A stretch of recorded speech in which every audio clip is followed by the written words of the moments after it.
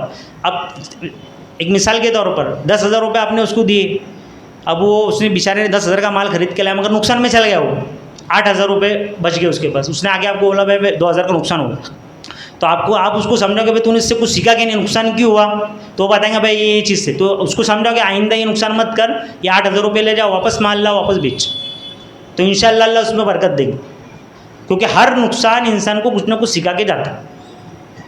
تو اب یہ ایک چیز ہے کہ ہم کیا کیا کر سکتے، تو آج الحمدللہ کچھ علماء کرام اور بڑے بڑے لوگ جو ہے جو بینکنگ کی معلومات رکھتے، فائنینس کی معلومات رکھتے، تو وہ لوگوں نے ایک ریسرچ کی کہ بھائی ہندوستان کے اندر ہم کیا کیا چیزیں کر سکتے، تو ان کی ایک رپورٹ ہے، اس کے اندر انہوں نے بتایا کہ ہم ہمارے جو سوسائٹی ہے، جو محلوں میں ہم رہتے ہیں، گاؤں کے اندر رہ سکتے، اس میں کیا کر سکتے، تو اس میں سب سے پہلا کام ہے سود کی حرمت اور کرات کی مہم چلانا، یعنی مسلمانوں کو بتاؤ کہ سود حرام ہے، بھائی سود لینا بھی حرام ہے، سود دینا بھی حرام ہے، اس کی بہت بڑے بڑے گناہ ہیں، سود کی کیا گناہ میں یہاں آپ کو بتا بھی نہیں سکتا، تو پہلا کام کیا ہے کہ سود کے تعلق سے لوگوں کو بتاؤ، دوسرا، غربت کے ازالے کے لیے ہر گاؤں ہر محلے و مسجد میں قرضہ حسنہ کی بلا سودی سوسائٹیوں کا قیام صحیح کرنا چاہیے.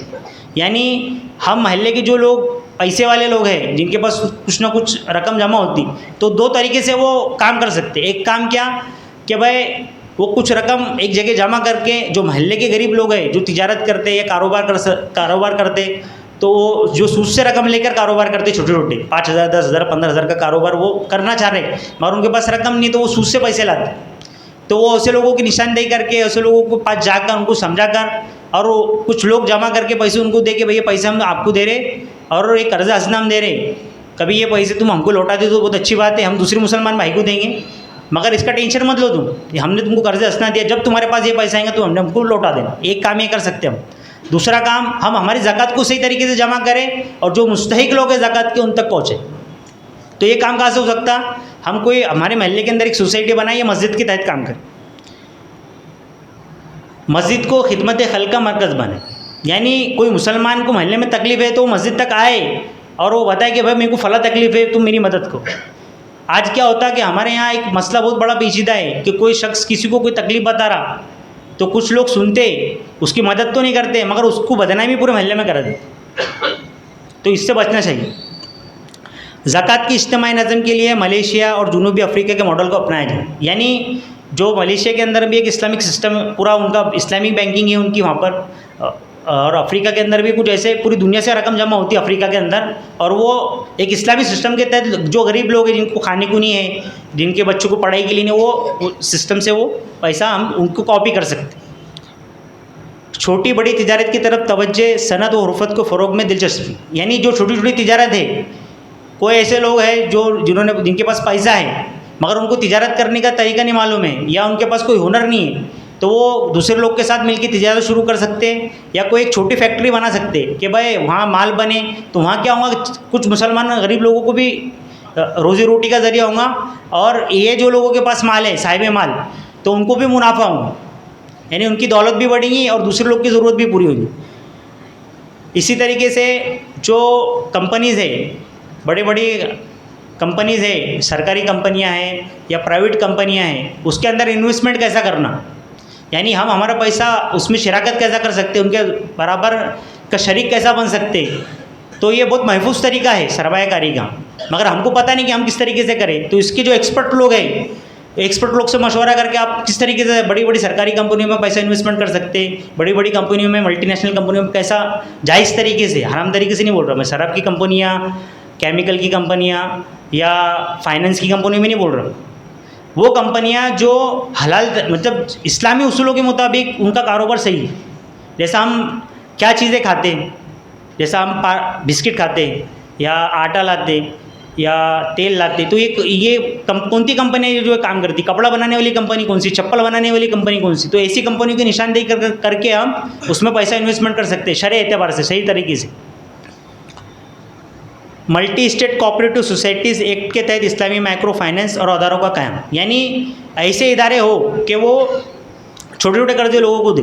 اب ایک آپ کو پتہ ہونا چاہیے, رمضان کے پہلے ہمارے مسجد کا جو ہال ہم جو کرائے سے دیتے اس کے اندر مومن پورہ کے چند نوجوان, کچھ 200-250 نوجوان تھے, وہ انہوں نے ایک کمیٹی بنائے ہوئے BC ٹائپ. وہ کچھ ہر آدمی اپنی حیثیت سے اس میں پیسے جمع کرتا, اور وہ لوگ وہ پیسہ جمع کر کے ان کے جو یا ضرورت مند لوگ ہیں ان کا تحقیق کرتے کہ بھائی شخص ضرورت مند ہے, کیسا ہے, کیا ہے, اس کو پیسے, وہ لوگ اپنی سوسائٹی سے پیسہ دیتے اس کو اور اس کی مدد کرتے. یہ کام الحمدللہ پونہ میں شروع ہے.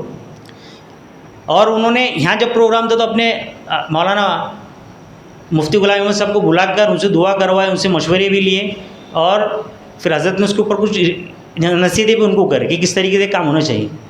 اب یہ تو ہو گیا ہم سماجی کام. اب ملکی سطح پہ ہم کیا کر سکتے, تو ملکی سطح پہ سب سے پہلا جو کام کرنے کا ہے, مرجع بینکوں میں اسلامی دریچوں, اسلامک ونڈوز کے لیے کوشش, فل فلیج بلا سودی بینکری کے لیے مرکز کو, حکومت عربیہ کو ذمہ داروں, سیاسی پارٹی اور اپنے علاقے کے MLA MP سے رابطے اور اس کے لیے منصوبہ بندی کوشش. یعنی میں نے جو آپ کو کہا کہ بھائی RBI نے ایک اسلامک ونڈو بنایا ہوا ہے, مگر وہ ہمارے علاقے میں کس طریقے سے, ہمارے علاقے کی بینک میں کیسے شروع ہو, تو ہم اس کی کوشش کریں کہ بھائی ہمارا جو علاقے کا بینک ہے اس کے اندر بلا سودی بینکری ونڈو ہونا چاہیے. اسلامی بینکنگ سسٹم کے حساب سے ہم کو ایک ونڈو آپ مہیا کراؤ ہمارے علاقے کے اندر، تو ہم اس کے لیے کوشش کر سکتے ہیں۔ اسلامی انشورنس تکافل کے ماڈل کے لیے IRDA اور دوسرے حکام سے گفتگو اور متبادل پیش کریں، یعنی ہم گورنمنٹ سے ایک درخواست کریں کہ بھائی ہم کو اسلام کے اصولوں کے مطابق ایک فائنینس کمپنی کھول کے دو جو اسلامی فائنینس کمپنی ہو، یہ ہم حکومت سے مطالبہ کر سکتے۔ بڑے پیمانے پر سرمایہ کاری مثلاً حکومت کیرلا کے ذریعے ارب ارکا فائنینشیل کمپنی اور ملک کے انفراسٹرکچر ڈیولپمنٹ کے لیے سکوک اور اسلامک بانڈز کی اجرا کے لیے منصوبہ بندی، یعنی بھائی کیرلا کے اندر ایک سوسائٹی ہے کہ جو اسلامک بینکنگ کے حساب سے کام کر رہی ہے، اور ایسی سوسائٹی کی جس کے اندر سود کا کام نہیں ہوتا مگر مسلمانوں کو اس کا فائدہ پہنچ رہا ہے۔ اس سے کیا ہوا کہ جو ہمارے پیسے والے لوگ ہیں، پیسے والے لوگ اس سوسائٹی کے اندر پیسہ انویسٹمنٹ کریں گے تو ان کو بھی فائدہ ہوگا اور غریب مسلمانوں کو بھی فائدہ ہوگا۔ تو یہ سب معروضات تھے۔ اسی طریقے سے ہماری خاص طور سے عورتوں کے لیے چاہیے کہ وہ گھر کے اندر جب رہتی ہے تو فلمیں ڈرامے نہ دیکھتے ہوئے اور حرام پکچر حرام فوٹوگرافی نہ دیکھتے ہوئے وہ اسلامک فائنینس کیا ہے اس کے اوپر یوٹیوب پر سرچ کر کے وہ ویڈیوز دیکھیں، کیونکہ عورتوں کے پاس وقت ہوتا تو وہ کیا کرتے، سیریلیں دیکھتے، ڈرامے دیکھتے، پکچر دیکھتے، تو اس سے اچھا کیا کرے وہ لوگ کہ اسلامی فائنینس کیا بھائی، اسلام میں فائنینس کرنا کیسا، آپ کہاں فائنینس کر سکتے اس کی آپ معلومات حاصل کیجئے۔ اسی طریقے سے اپنے جیسا کہ میں نے آپ کو کہا پیسہ کہاں انویسٹمنٹ کر سکتا ہے انسان اچھے سے، تو جب یہ عورتیں دیکھیں گی، کوشش کریں گی تو ان کو پتہ چلے گا، وہ خود ان کو ایک معلومات ملیں گی تو وہ بتا سکتے ہیں اپنے خاندان کے لوگوں کو، بھائی دیکھو ایسی ایسی چیز ہے، ایسی جگہ ہم انویسٹمنٹ کر سکتے ہیں، ایسی جگہ انویسٹمنٹ نہیں کر سکتے۔